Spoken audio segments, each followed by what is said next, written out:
특별 새벽기도 둘째 주 5일째입니다. 맞죠? 5일째. 시간이 너무 빨리 가는 것 같지 않습니까? 한 2주 더 할까요? 걱정하지 마십시오. 제가 힘들어서 못합니다.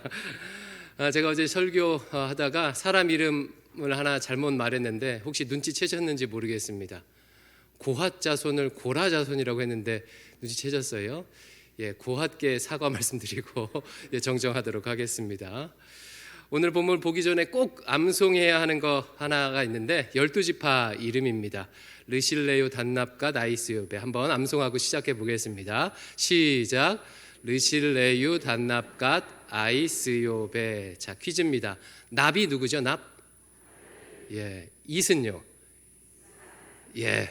아주 훌륭합니다. 잘하셨습니다. 12지파 이름 암송하고 시작하는 이유는요, 오늘 본문에서 12지파가 순서대로 나와서 제단을 위해 헌물하기 때문이에요. 어제 본문에서는 성막을 위해서 헌물을 했었죠. 오늘은요, 제단을 위해서 헌물을 합니다. 제단에다가 헌물하는 것은 앞으로 지낼 제사를 위해서 헌물한다는 그런 의미입니다. 그러니까 제사를 드리기 위해서. 제사를 지내려면 집기들이 필요하고 제물들이 필요할 텐데 각 지파가 그 필요를 채우는 것입니다. 오늘 보면 11절 12절을 같이 한번 읽어보겠습니다. 11절 12절 시작. 여호와께서 모세에게 이르시기를 지휘관들은 하루 한 사람씩 제단에 봉헌물을 드릴지니라 하셨더라. 첫째 날에 헌물을 드린 자는 유다 지파 암미나답의 아들 나손이라.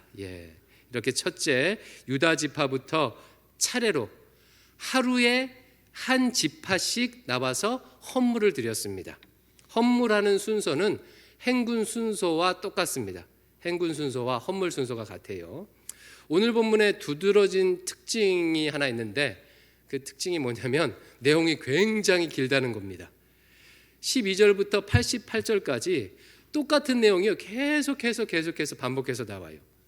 12지파가 하나도 차이가 없이 다 똑같은 물건을, 똑같은 제물을 헌물해요. 그럼에도 불구하고 지파 이름하고 그리고 지휘관 이름만 바뀌고 그 헌물 내용을요 그대로 12번을 반복해서 기록합니다. 그래서 매일 성경 묵상집은요 그것을 일일이 다 기록하지 않고 묵상집 보시면 중간에 중략이라고 해놨지요. 그러면 먼저 각 지파가 제단을 위해서 무엇을 헌물했는지를 한번 살펴보겠습니다. 내용이 기니까 도표로 한번 볼게요. 크게 두 종류인데요. 첫 번째 종류는 제사기구를 헌물했습니다. 지파별로 은반 하나, 은발이 하나, 금그릇 하나, 여기에다 향품을 채워서 이렇게 드렸고 12지파가 드렸으니까 총 12개가 되겠죠. 은반과 은발이는 무게는 다른데 크기는 비슷해요. 여기에다가 소제를 위한 곡식가루를 채워서 드렸습니다. 잠시 후에 한 번 더 보겠습니다. 이게 제사기구가 첫 번째 종류고, 두 번째는요 제사 제물입니다. 도표 두 번째 띄워주세요. 제사 제물 좀 많지요. 총 4개의 제사를 위해서 소제, 번제, 속죄제, 화목제를 위해서 이렇게 제물을 드렸어요. 소제를 위해서는 조금 전 말씀드린 은반과 은바리에 곡식을 가득 채워서 드렸습니다. 그러니까 2그릇 드린 거죠.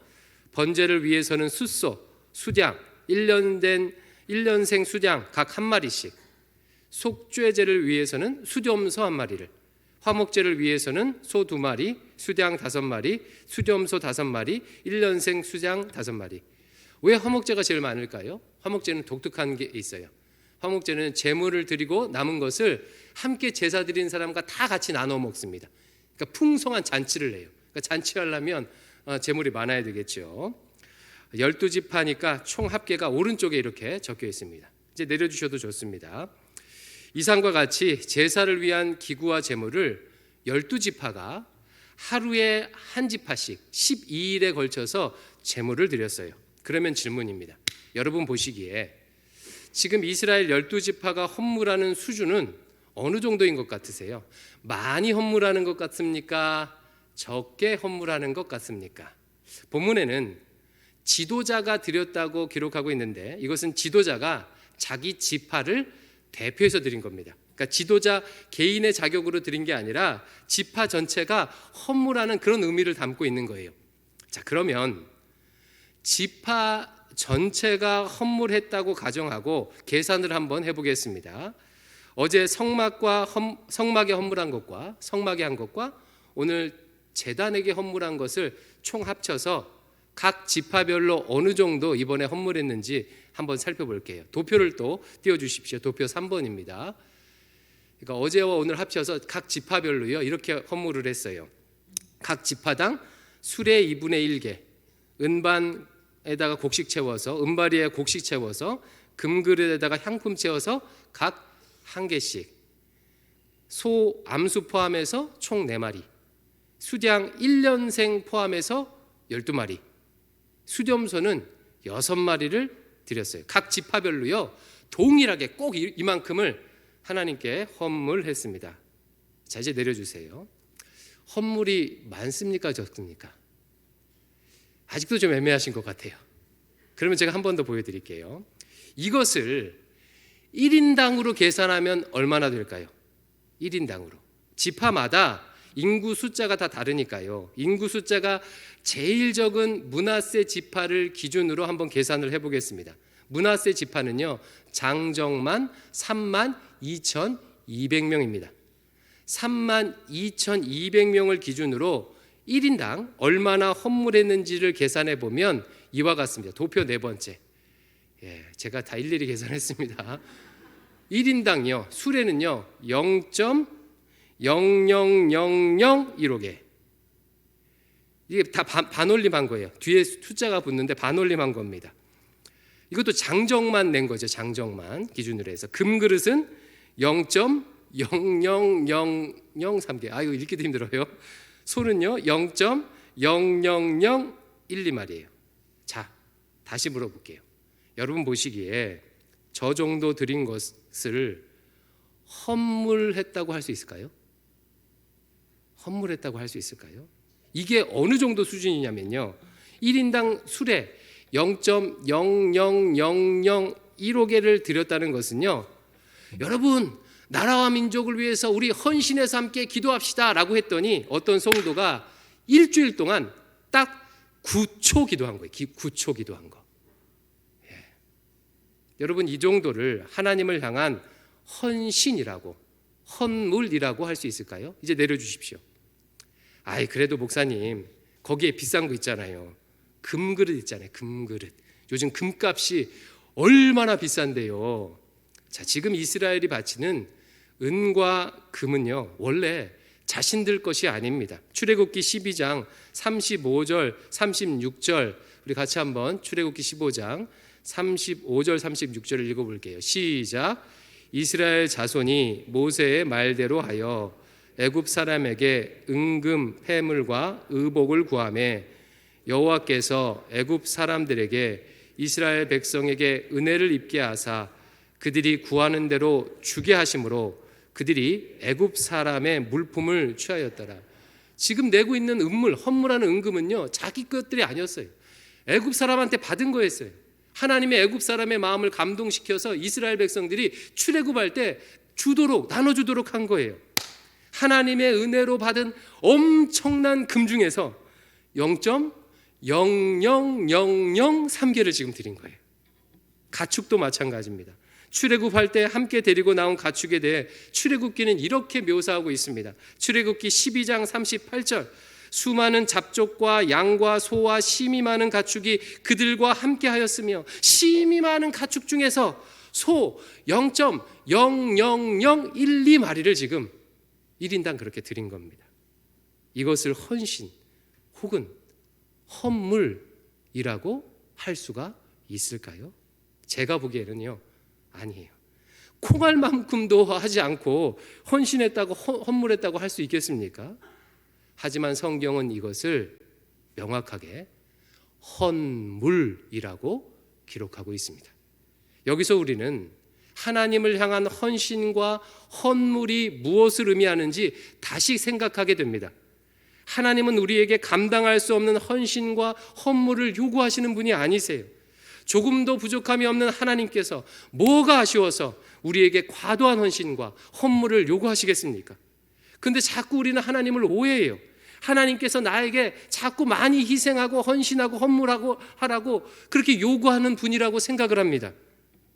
마태복음 25장에 보면 달란트 비유가 나오는데요. 주인이 3명의 족에게 각기 1달란트, 2달란트, 5달란트를 맡기고 멀리 떠나가요. 주인이 돌아왔을 때 2달란트와 5달란트를 맡은 사람은 2배로 남겨서 주인에게 돌려줍니다. 1달란트 맡은 종은 땅에다 묻어놓고 그냥 그대로 1달란트를 돌려주면서 이렇게 주인에게 말해요. 마태복음 25장 24절 25절입니다. 한 달란트 받았던 자는 와서 이르되 주인이여 당신은 굳은 사람이라 심지 않은 데서 거두고 해치지 않는 데서 모으는 줄을 내가 알았으므로 두려워하여 나가서 당신의 달란트를 땅에 감추어 두었느니라. 여러분 이게 무슨 말이죠? 주인을 어떻게 여기는 거냐면 예금도 하지 않고 이자까지 취하려고 하는 사람으로, 땅에 씨를 심지도 않고 열매를 얻으려고 하는 사람으로 그렇게 취급하고 있습니다. 이에 주인이 대노하면서 이렇게 반응합니다. 마태복음 25장 30절. 이 무익한 종을 바깥 어두운 데로 내쫓으라. 거기서 슬피 울며 이를 갈리라 하니라. 저는 옛날에는요, 이 본문을 보면서 주인이 조금 너무하다 싶었어요. 그래도 1달란트 받은 그대로 돌려줬잖아요. 그리고 조금 예의 없게 말했다고 해서 아니 이게 지옥불에 떨어져라 이런 의미 아닙니까? 이렇게 하는 게 적절한가 이런 생각이 좀 들었어요. 그러나 이제는 그 이유를 확실히 압니다. 1달란트 받은 종은요, 지금 하나님을 애굽의 바로왕 같은 악독한 하나님이라고 말하고 있는 거예요. 애굽의 왕 바로는 이스라엘 백성들에게 비돔과 라암셋을 짓게 하면서 자기 마음에 안 드니까요, 벽돌 구울 재료도 주지 않았어요. 스스로 집을 만들게 하고 그대로 벽돌을 막 바치게 했어요. 1달란트 받은 종은 하나님을 감히 바로 취급한 거예요. 바로 취급이요. 사랑하는 성도 여러분, 우리 하나님은 악한 주인이 아니십니다. 바로와 같지 않으십니다. 하나님은 우리에게 주지도 않고 헌물하라고 하시거나 우리에게 말도 안 되는 헌신하라고 요구하시는 분이 절대 아니세요. 모든 것을 풍성하고 넉넉하게 다 주시고 아주 작은 일부를 0.00015%를 제사 지낼 수 있도록 공동체의 필요를 위해서 헌물하라고 하는 거예요. 우리 자신을 위해서요. 그러므로 하나님을 향한 헌신은 실제로는 이런 의미입니다. 저를 따라서 이렇게 고백해 볼게요. 따라합니다. 헌신이란 하나님의 헌신에 반응하는 것이다. 예, 헌신이란, 우리가 하나님을 향해 하는 헌신이란 우리를 향한 하나님의 헌신에 반응하는 것입니다. 애굽에서 구원하여 주시고 가나안 땅에 들어갈 수 있도록 모든 것을 다 책임져 주시는 그 하나님의 헌신에 그냥 반응하는 거예요. 이것이 하나님의 백성이 하는 헌신의 의미입니다. 예수님께서 나를 위해 십자가를 지시고 내가 치러야 할 모든 죄값을 다 치르셨어요. 내가 해야 할 희생을 다 치러주셨어요. 이 땅에서 하나님의 자녀로 살도록 나를 위해서 교회를 세워주셨어요. 나를 위해 천국에서 처소를 예비하십니다. 아예 내 안에 성령님으로 내 안에 들어오셔서 기도할 수 있도록 기도 제목 생각나게 하시고 말씀을 깨닫게 하시고 또 사역할 수 있도록 힘을 주셔요. 내가 간구하고 구하지 않아도 무엇이 필요한지 다 아셔서 모든 쓸 것을 다 예배해 놓으시고 이렇게 채워주십니다. 그러면 생각해 보세요. 지금 우리가 누리고 있는 것들 내가 새벽마다 기도해서 얻은 것입니까? 그렇지 않아요. 99%는요 기도하지 않아도 하나님께서 채워주시는 거예요.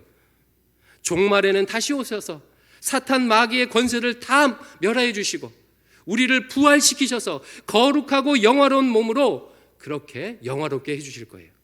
하나님은 A부터 Z까지 나를 위해 이 말도 안 되는 헌신을 하셨고 하고 계시고 하실 것입니다. 그러므로 우리가 할 일은 그 하나님의 헌신에 반응해서 0.00015%만큼만 이웃과 공동체를 필요를 위해서, 우리를 위해서 나누면 되는 거예요. 그러면 그것도 헌신이라고, 헌물이라고 받아주시겠다는 것입니다. 오늘 본문은요, 유독히 길지요. 문장을 쓸 때 가장 기본적인 원칙 중 하나는 불필요한 내용을 반복하지 않는 것입니다. 그런데도요, 똑같은 내용을 반복해요. 성경은 이 원칙 정말 잘 지키거든요. 근데 똑같이 반복해요. 12지파 중에 한 지파의 이름도 빼놓지 않고 그들이 바친 헌물을요, 반복해서 명확하게 기록하고 있습니다. 이유가 있겠지요. 대부분의 주석가들은 이렇게 해석을 합니다. 각 지파의 헌물을 하나님께서 기억하고 계심을 보여주기 위해서래요. 한 지파 한 지파가 무엇을 냈는지 빠짐없이 기억하기 위해 기록했다고 해석하고 있어요.